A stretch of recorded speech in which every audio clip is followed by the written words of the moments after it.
राधे राधे। समस्त ब्रजवासियों के श्री चरणों में मेरा दंडवत प्रणाम नमस्कार। राधे राधे। सबसे पहले प्रार्थना।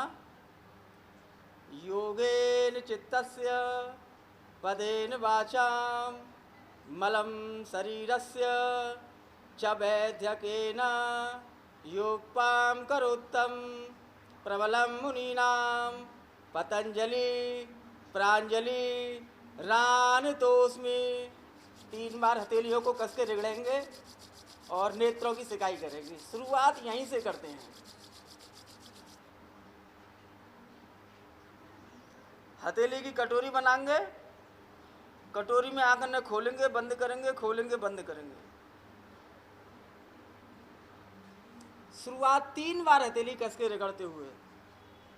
योग में बैठने की जो पोजीशन है, करीब 5 तरीका से एक साधक बैठ सके। 5 तरीका से। कि पहला तरीका है जाको नाम है सुखासन। तो जहाँ में बैठने में आराम रहे तो जाको नाम पड़ेगा सुखासन।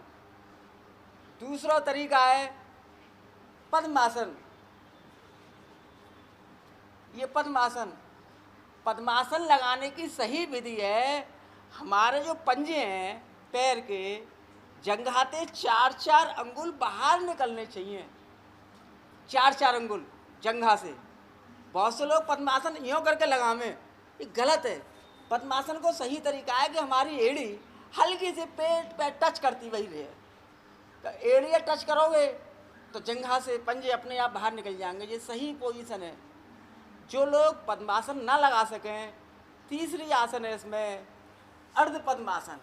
इस प्रकार कर भी बैठ के कर सकते हैं। चौथा है इसमें वज्रासन। ये वज्रासन। तो वज्रासन एक ऐसा आसन है, भोजन करने के आधा घंटे के बाद करना चाहिए।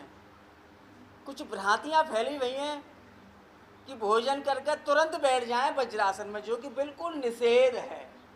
ऐसा बिल्कुल ना करें। भोजन करने के आधा घंटे के बाद वज्रासन किया जाए। क्यों किया जाए? कि जब हम भोजन करें, आमाशय में भोजन जावे, और आमाशय में भोजन जावे के करीब 15-20 मिनट बाद वो आमाशय उस भोजन को पीसने को काम करे ढंग से। 10-15 मिनट में वो पिसाई करके बराबर कर दे। बाकी बाद जब वज्रासन में बैठोगे तो ज़्यादा से ज़्यादा लाभ मिलेगा। और भोजन के तुरंत बाद वज्रासन में बैठ जाओगे तो हानि कछु ना आए और लाभ भी जामे कछु है ना सके। 5वां बच्चों के लिए वज्रासन। देख लो, दोनों पैर ऐसे फैलाए लो, एक घुटना यहाँ एक घुटना यहाँ, और ऐसे बैठ जाओ तो जो हमारे दोनों पंजे हैं ये बाहर निकल जाएं। ये बच्चों के मतलब का ये वज्रासन है। ये बहुत बेस्ट क्रिया है वज्रासन की, जहाँ में घुटने एकदम मजबूत बने रहेंगे 100 वर्ष तक। घुटने को ऑपरेशन ना कराना पड़ेगा। और आजकल हम देख रहे हैं घुटने की बाईपास सर्जरी है रही है, 3-4 लाख रुपया खर्ची करके। पैसों खर्ची करे और आराम बावन नेकू ना रहे। बाईपास करने के बाद तो रहे से घुटनों बिल्कुल ही डैमेज है जाए।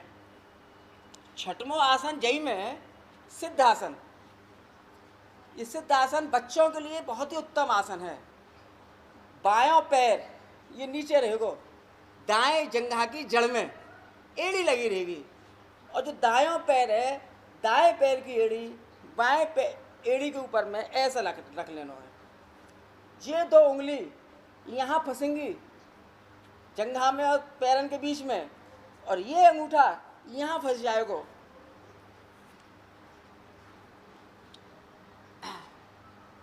ये है सिद्धासन।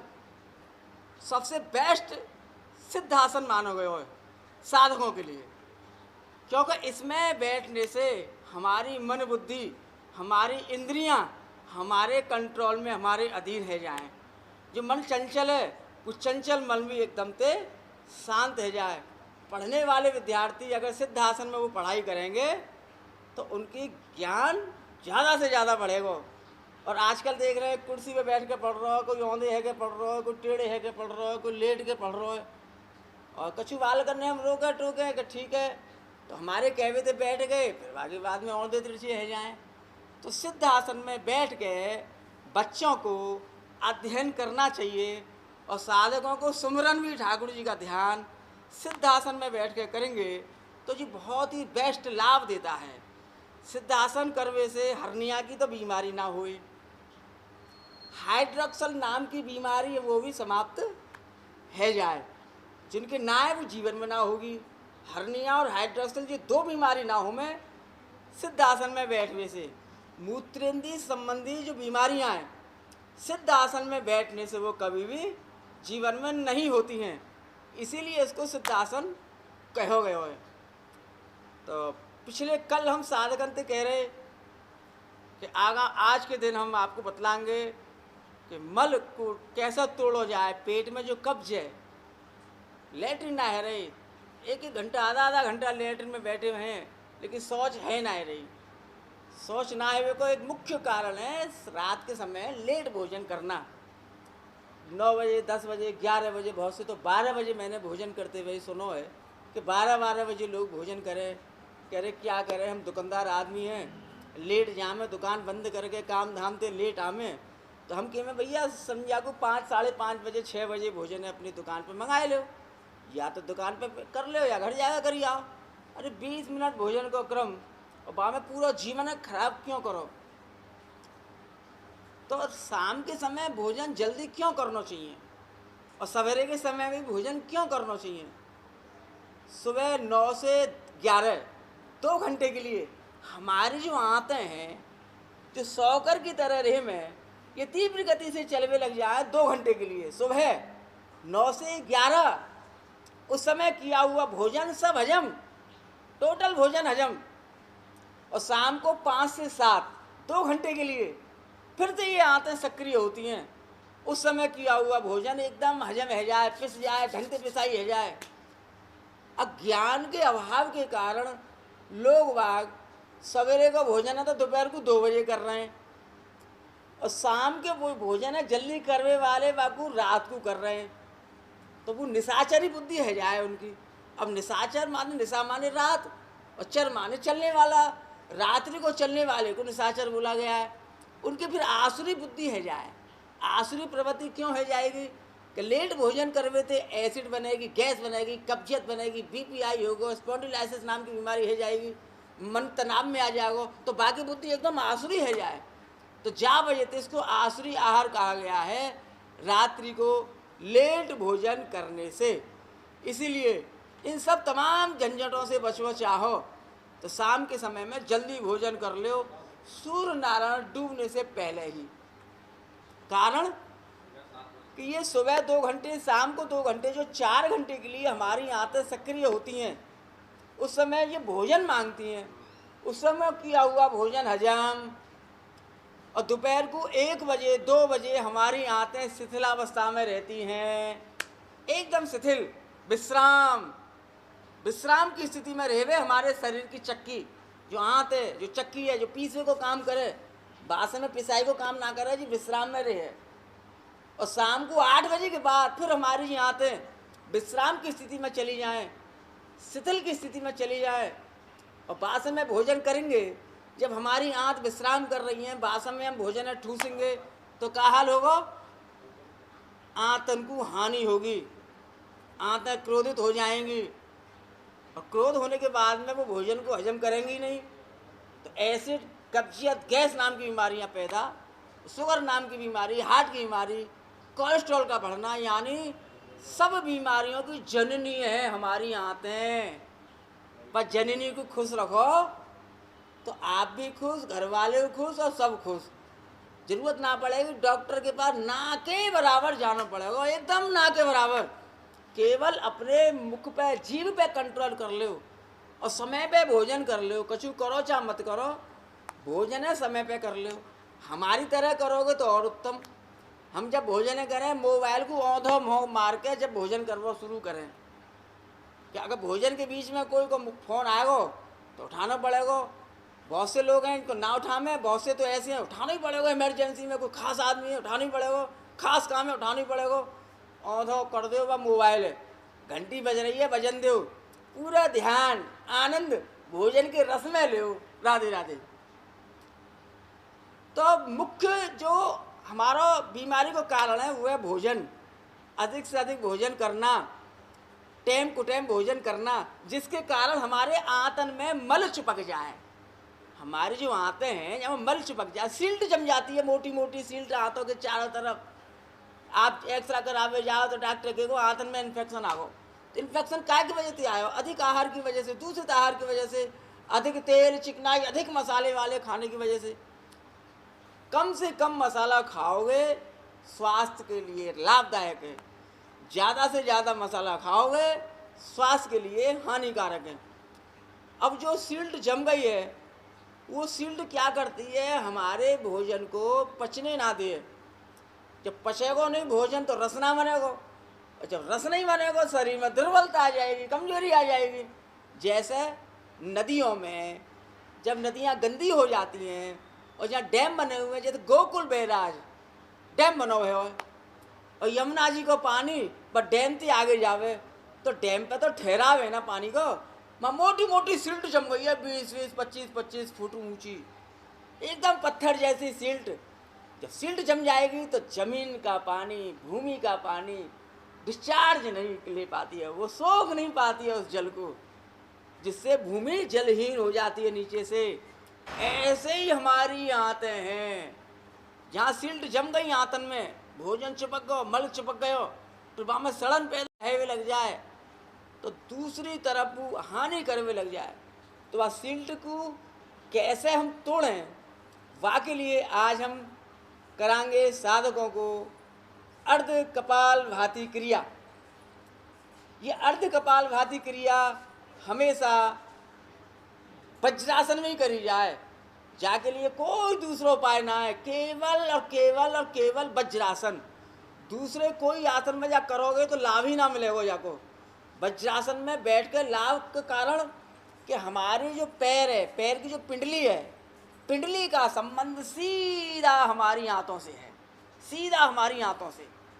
जब हम वज्रासन में बैठ जाएं ऐसे करके तो पिंडलीन को दबाव, जंघान को दबाव पिंडलीन पे पड़े, तो दबाव पिंडली पे पड़ेगा तो हमारी आंतें सक्रिय तीव्र गति से चलना शुरू हो जाए, वो अपनी कार्यशैली तीव्र गति से करना शुरू कर दे। तो बातें जो जमी हुई सिल्ट है वो धीरे धीरे कंपन कर करके, कंपन वाइब्रेट कर करके, वाइब्रेट कर करके वो मल ढीलो है तो चले जाए और पेट को एकदम से क्लीन कर देता है, साफ कर देता है। इसी में ही हम करेंगे अर्ध कपाल भाती प्राणायाम।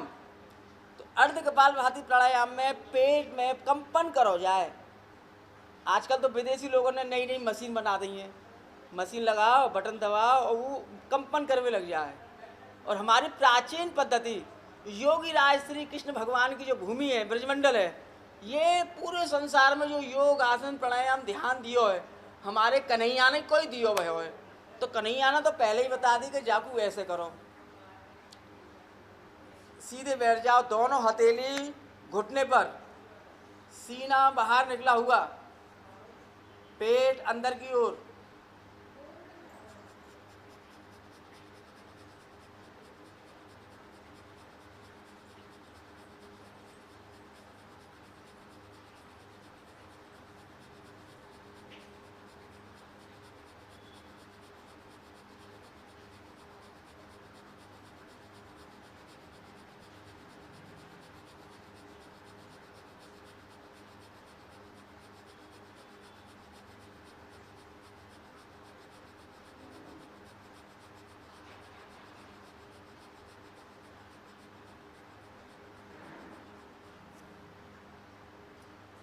इस प्रकार कर लो साधक। तो जाको आप डेली अभ्यास करोगे, शुरू में 50 स्ट्रोक लगेंगे, फिर 10-10, 15-15 स्ट्रोक बढ़ाते जाओ तो एक बार में लगभग 300 स्ट्रोक लग जाए। एक बार में 250 से 300 स्ट्रोक साधक लगा सके। 250 से 300 स्ट्रोक, 400 स्ट्रोक पर जो साधक पहुंच जाएगो, 500 स्ट्रोक पर जो साधक पहुंच जाएगो, वाकई शरीर में जबरदस्त रोग प्रतिरोधक क्षमता बढ़ती चली जाएगी। आजकल सरकार के वे अंग्रेजी में इम्यूनिटी काके रोग प्रतिरोधक क्षमता जाते बढ़ती चली जाएगी। अंग्रेजी तो हम पे आवे ना है। तो जी योग प्रतिरोधक क्षमता को बढ़ाने वाली है। धीरे धीरे योग प्रतिरोधक क्षमता बढ़ेगी और आपका जो अर्ध कपालभाति प्राणायाम है ये भी बढ़ते ही चले जाओगे। जब दूसरी क्रिया और है अर्ध कपालभाति प्राणायाम में, जो थायराइड के पेशेंट हैं उनके लिए बहुत ही उत्तम क्रिया है ये। जहाँ में हम स्ट्रोक लगाएंगे 30 बार 30 बार 30 बार 30 बार और 30 बार ऐसा करके 30 की आवृत्ति में, लेकिन एक ही बार में करना है हमको। 5 आवृत्ति एक ही श्वास में करनी है।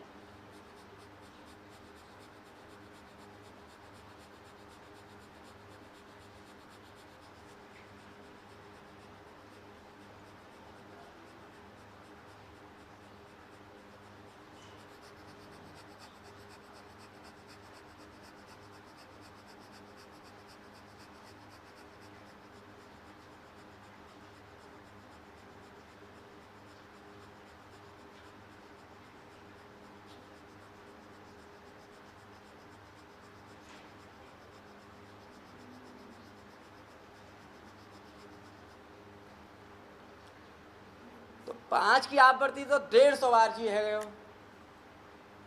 तो एक बार में 250 कर लिया और 150 जी कर लिया, है गए 400 स्टॉक करीब करीब 1.5 से 2 मिनट में लग के आपके तैयार। तो कपालभाति प्राणायाम जो करें कहाँ है आधा घंटा तक लगे जी, गलत है। अधिक कपालभाति प्राणायाम करने से बीपी हाई होने का खतरा रहता है। और जिनको हर्निया की प्रॉब्लम है वो कपालभाति बिल्कुल ना करें, अर्ध कपालभाति बिल्कुल ना करें, वो वज्रासन में भी बिल्कुल ना बैठें। वो केवल और केवल सुखासन में बैठ सकते हैं। जिनको हर्निया है, हर्निया वाले झुकने वाले कोई आसन ना करें, दौड़ भाग बिल्कुल ना करें, उनको बड़ी सावधानी बरतनी पड़े। तो हर्निया वालों के लिए क्या उपाय ये भी हम आपको बतला दें। जिनको हर्निया की प्रॉब्लम है या हाइड्रोक्सल की प्रॉब्लम है या मूत्रेंद्रीय संबंधी बीमारी की प्रॉब्लम है, वो केवल गौमुख आसन में बैठ सकें। गौमुख आसन करने की विधि, एक पैर नीचे रहेगो, ये देखो नीचे ऐसे ऐसा मत बैठ जाइए, ऐसे बिल्कुल ऐसे, और दूसरा पैर के ऊपर में पैर चढ़ा लो जी, घुटने के ऊपर घुटना। तो ये बन गया गौमुख मुद्रा। आसन क्या है? एक मुद्रा है। शरीर की जितने भी आसन हैं ये सब की सब मुद्राएं हैं, सब की सब मुद्राएं हैं। और हमारे पंजे में देखो, यहाँ ये हर्निया का पॉइंट है, ये देखो ढंग से देखो, यहाँ ये पंजे में हर्निया का पॉइंट है, ये वाला, ये जो पॉइंट है ये हर्निया का है, यहाँ इसमें है। और दूसरे पंजे में यहाँ ये हर्निया के पॉइंट है, ये ऐसा दबाना है। तो गौमुख आसन में आप बैठ जाओ आराम से यूँ, और फिर दो हाथन के दोनों हाथ तो जहीं जाएंगे, अंगूठाते उन पॉइंट ने आप 15 से 20 बार आप दवाई लो, तो जाते हर्निया और हाइड्रोक्सिल, ये दो बीमारी बिल्कुल धीरे धीरे जड़ से खत्म हो जाएंगी। मूत्रेंद्रीय संबंधी जो बीमारी हैं वो भी धीरे धीरे जड़ से खत्म हो जाएंगी। तो आज हमने बतलाया आपको कि मलकू कैसे तोड़ा जाए। अर्ध कपालभाति प्राणायाम से मलकू तोड़ा जाए जी। कब करो? सुबह उठो बिस्तर में से और मुंह में पानी पी जाओ, बिना कुल्ला किए हुए। मुंह का कुल्ला नहीं करना है। बहुत से लोग क्या करें, सवेरे सवेरे उठे ब्रश करेंगे, कुल्ला करेंगे, फिर जल पीएंगे। गलत है ये क्रिया। बिना कुल्ला किए हुए जल पीना चाहिए प्रातः काल, बिस्तर में ही। नियम तो इतना बतलाया हो कि हम बिस्तर में से पैर जमीन में बाद में रखें, बिस्तर में ही जल पी जाएं। हाँ जी, इतना नियम है। लेकिन चलो जहाँ थोड़ा सा नियम का पालन ना करते हुए हम उठें, जल लें, सादा जल। गर्मियों में कभी भी गर्म जल सुबह सुबह नहीं पीना चाहिए, केवल और केवल सादा जल, फ्रिज का जल नहीं, बिल्कुल सादा नॉर्मल जल, उसको बैठ के पीना चाहिए। जल कभी खड़े होकर नहीं पीना चाहिए, खड़े होकर जल पीने से घुटने की बीमारी है जाएगी, खड़े होकर जल पीने से हाइड्रोक्सल की बीमारी है जाएगी। तो हमेशा बैठ के जल पियो, बिना कुल्ला किए हुए सुबह सुबह उस जल को आप पियोगे। रात भर सोने के बाद हमारे मुख में जो लार जम जाती है वो अमृत का काम करती है, वो लार हमारे पेट में चली जाएगी जल के साथ। पेट में जाने से वो बहुत बड़ी औषधि अमृत है, वो अमृत है वो औषधि। हम उस अमृत को ब्रश करके कुल्ला करके फेंक देते हैं सुबह सुबह। वो अमृत जब पेट में जाता है 1500 रोगों की रोकथाम करती है वो, 1500 रोग। ये समझ लो कितनी बड़ी औषधि को हम अनजाने में फेंक रहे हैं। भोजन करने के तुरंत बाद कभी भी जल नहीं पीना चाहिए। भोजन के एक गिलास को चावे 40 बार, यद्यपि जल न पीजिए तो बाढ़े शक्ति अपार। भोजन के 1 घंटे के बाद जल पीना चाहिए और भोजन से 1 घंटे पहले जल पीना चाहिए। आज हम साधकों को बतलाएंगे, सर्व साधकों को, चाहे वो बच्चा हो, युवा हो या वो वृद्धावस्था 100 साल की आयु वाला भी हो, सभी तरह के लोग उन क्रियाओं को कर सकते हैं। समस्त बीमारियों के लिए है वो। तो धीरे धीरे हम उन क्रियाओं को बतलाएंगे। इस प्रकार पैरों को फैला लें, उंगली धीरे धीरे नीचे,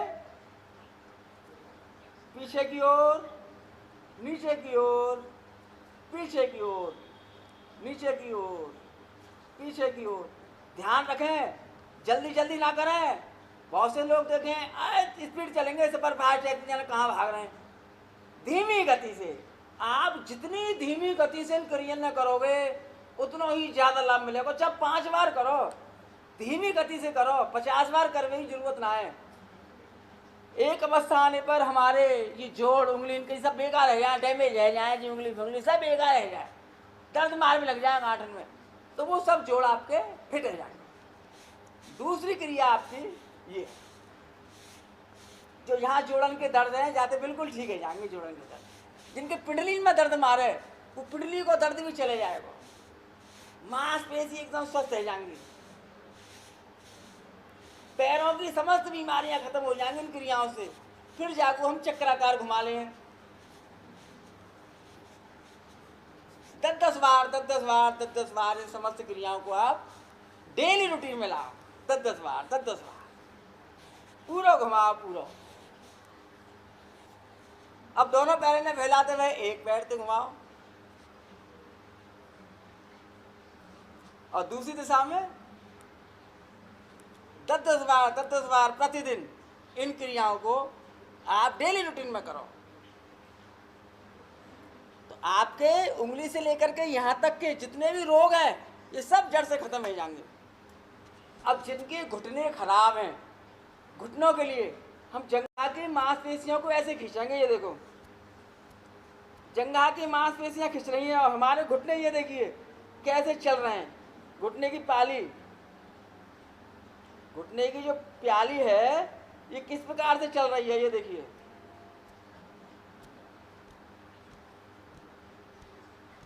जंघा की मांसपेशियों को अपनी तरफ खींचें। इसको 25-30 बार, 40 बार डेली करो तो जाते घुटना के रोग भी एकदम ठीक है जाएं। मुक्का बनाओ। जब हम मुक्का बनाएंगे तो अंगूठा की जो ये वाली हड्डी है, ये वाली हड्डी, अंगूठा अंदर, ये वाली हड्डी और इस अंगूठे की ये वाली हड्डी, ये दोनों घुटने के ठीक नीचे सेंटर में, यहाँ ऐसे, ये देखो ऐसे। अब दबाव डालो घुटने को, जंघान को दबाव हड्डी में डालो तो जाते घुटने की बीमारी बिल्कुल चली जाए। अब जंघा को बिल्कुल ढीला छोड़ते हुए जमीन में पटक लो। जिनके पैरन में कंपन रहे या पैरन में झंझनाहट रहे, सूजे हुए पैर हैं, कमजोर रह गए पैर, चलवे में लड़खड़ा रहे हैं, वो साधक डेली इन क्रियाओं को करें और अपने पैरों को एकदम फिट करें। तीसरी क्रिया ये है पैरों की। ये देखिए, हमने अपने घुटने जमीन में लगाए हैं ऐसे,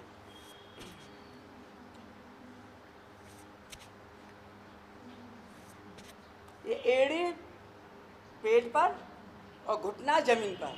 ये देखिए, इससे पैरों में बहुत लचीलापन आ जाएगा, बहुत लचीलापन आ जाएगा इन क्रियाओं से पैरों में।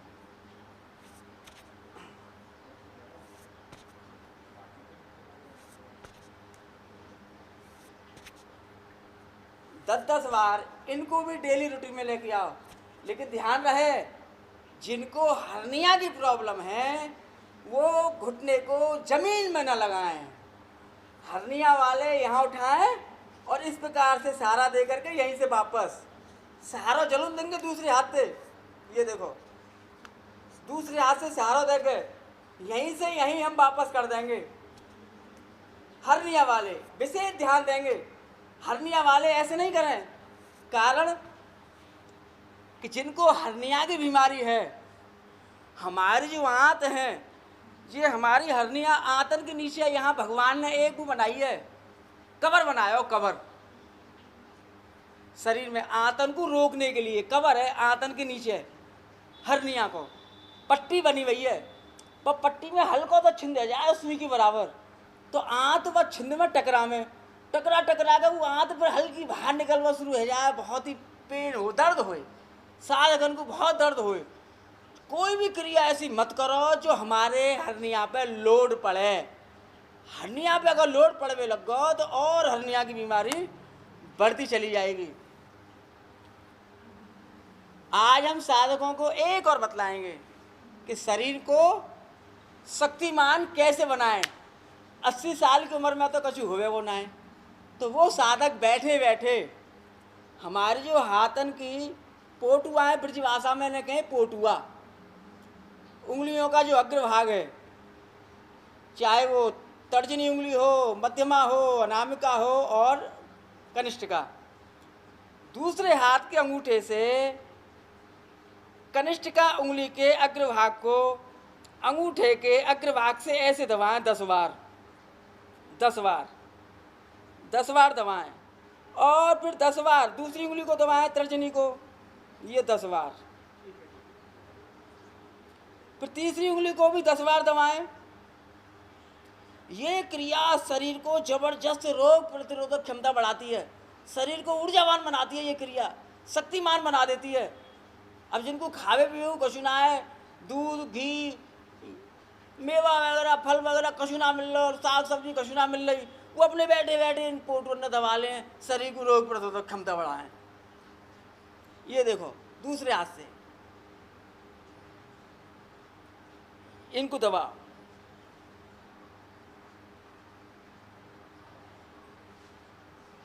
अगर समझो दबावे में दम लगा के दबाना है, अगर दबावे में दर्द है रो ज़्यादा, तो आपको शरीर दुर्बल है, शरीर में शक्ति नहीं है। अगर दर्द ना है रहा तो आप एकदम फिट हो, ये पहचान है। अब दबाते दबाते कुछ दिनों के बाद में आपके दर्द है वो बंद हो जाए, वो तो समझ लो शक्ति आ गई, शरीर में ऊर्जा भर गई है, ये इसकी पहचान है। तो और जाई के बाद में आज हम एक क्रिया और बताएंगे थायराइड वालों के लिए।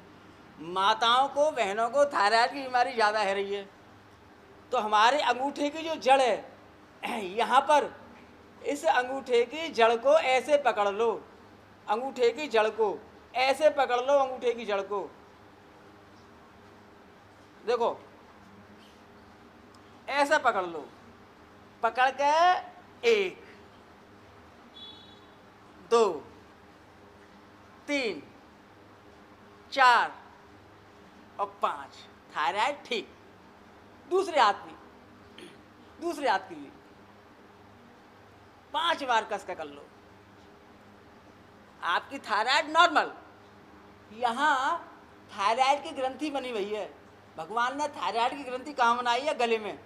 तो माता बहनों ने अधिक थायराइड हैवे को कारण क्या है कि वो घरेलू जो कार्यों में लगी रहे हैं, पसीना आ रहा है, पसीना आ रहा हो, काम कर रही है माता बहन, और पसीना आते आते घड़ा का पानी पी लियो, फ्रिज का पानी पी लियो, फिर पंखा में बैठ गई, भाई तो इन्फेक्शन रह जाए थायराइड की बीमारी को, और दूसरा कोई कारण ना है। तो हमेशा ध्यान रखो, पसीना में जल नहीं पीना चाहिए। पहले पसीना को 15 मिनट सुखाओ, फिर आगे बाद धीरे धीरे बाद जल को पियो। थायराइड वाले दही का प्रयोग ना करें, चावल का प्रयोग ना करें, खटाई का प्रयोग ना करें, ठंडी चीज़ों का प्रयोग ना करें। ये इनके उपाय हैं। अगर आप इन पॉइंट ने दबाओगे तो थोड़ो थोड़ो दही, चावल, ठंडी चीज़ें हल्की हल्की मामूली मामूली खा सको, और ना दबाएंगे तो फिर खावे की जरूरत ना है। दूसरी थायराइड की जो क्रिया है, हल्का सा 2 बूंद तेल यहाँ लगा लो, 2 बूंद तेल यहाँ लगा लो, 2 बूंद, और लगा करके इस प्रकार मसाज कीजिए 20 बार, ऐसे ये ग्रिप बना करके ये 20 बार मसाज कर लो, एकदम थायराइड नॉर्मल हो जाएगी। जैसे थायराइड जब बढ़े का है तो साथ अगर मालूम पड़ जाए बीमार लोग हैं कि हमारी थायराइड बढ़ रही है, वो तुरंत जा काम में करवे लग जाएं। देखो आधे मिनट में ही आपकी थायराइड डाउन, आधी मिनट, गोली तो घंटा भर में, आधा घंटा में काम करे। ये दूसरे हाथ से ले लो। ये थायराइड की हमने दूसरी क्रिया बतलाई है। अब थायराइड की तीसरी क्रिया और सुन लो। अंगूठे को जो नीचे को भाग है, अंगूठा की जो हड्डी है जहाँ जी समाप्त है रही है, वह स्थान को दबानो है। कैसे दबानो है? ऐसे करके देख लो, अंगूठाते दबानो है वैसे जी, अंगूठाते, ये देखो अंगूठाते दबानो है जी, अंगूठाते ये 20 बार जाए दबाए लो और 20 बार जाए दबाए लो।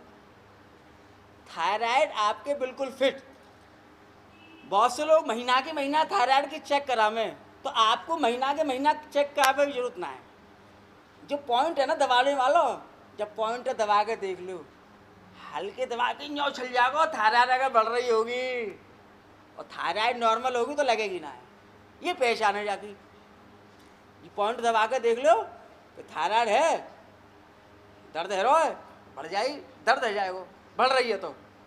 अगर थायराइड एकदम नॉर्मल है तो दर्द ना होगा, जब पॉइंट जब दबाओगे। थायराइड के पेशेंट ये घर बैठे अपनी जांच कर लें डेली, तो डेली जब दबाएंगे तो बढ़ रही होगी तो दर्द होगा, बढ़ना बढ़ रही होगी तो दर्द ना होगा। और एक बार इन तीनों क्रिया करके अगर बढ़ी हुई है, एक बार इन तीनों क्रिया कर लो और 10 मिनट के बाद में इस पॉइंट को दबाना, बिल्कुल दर्द ना होगा हमें, तो समझ लो हमारी थायराइड एकदम नॉर्मल चल रही है। तो आज के लिए इतना ही। कल फिर कुछ और नया लेकर के आएंगे। कल हम बतलाएंगे बवासीर, भगंदर और फिसर, जो गुदा में ये तीनों बीमारियां हो जाती हैं, क्यों होती हैं, क्या कारण है, उनको कैसे सही करना चाहिए, और शरीर को घोड़ा की तरह कैसे हम मजबूत बनावें, और ज़्यादा से ज़्यादा रोग प्रतिरोधक क्षमता कैसे बढ़ावें, आगामी कल हम आपको बतलाएंगे। आज के लिए इतना ही। करेंगे ओंकार।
शांति शांति शांति। 3 बार हथेलियों को रगड़ के नेत्रों की करेंगे सिकाई।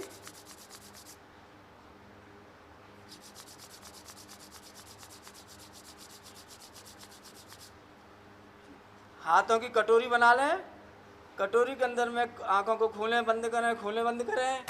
आज का योग विशेष बच्चों के लिए शीर्षासन, और उस शीर्षासन में कई विधियां हैं, वो बच्चे उसका डेली अभ्यास करें। दीवार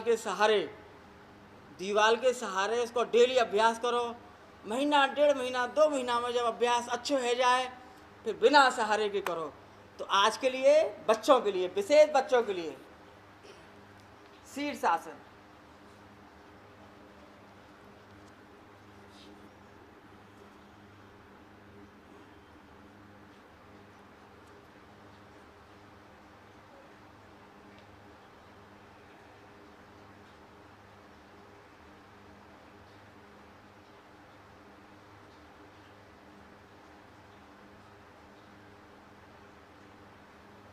जागू बच्चा दीवार के सहारे करें,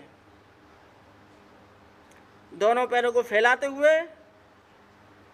तो तीसरी क्रिया है इसमें पैरों से नमस्कार।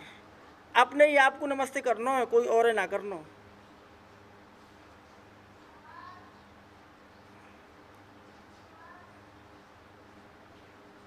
चौथी क्रिया है इसमें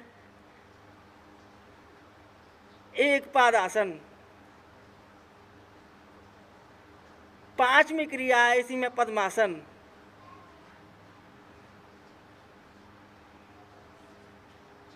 6वीं क्रिया है इसमें पद्मासन को मोड़ते हुए पेट पर। 7वीं क्रिया है इसमें पैरों को मोड़ते हुए।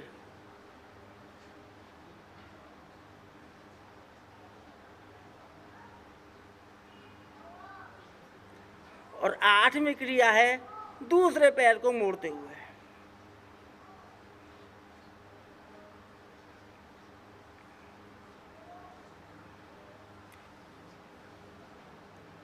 धीरे धीरे पैरों को नीचे लाएंगे।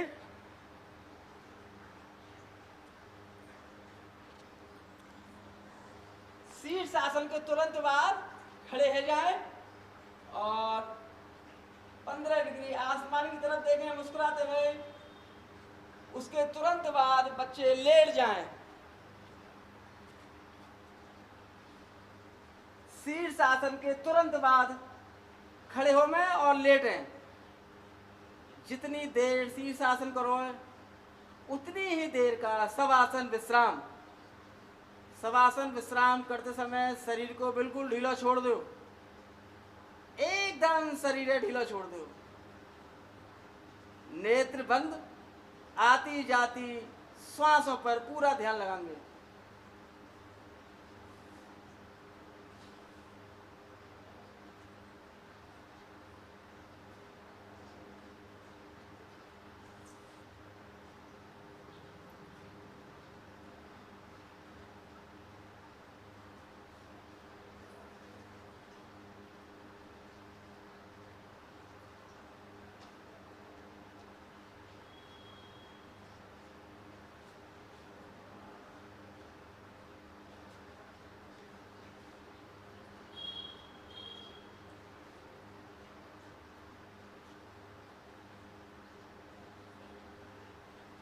करवट लेकर बैठे हो, हमेशा ध्यान रखियो, करवट लेकर बैठना, करवट लेकर सोना। आज के लिए इतना ही। राधे राधे राधे राधे।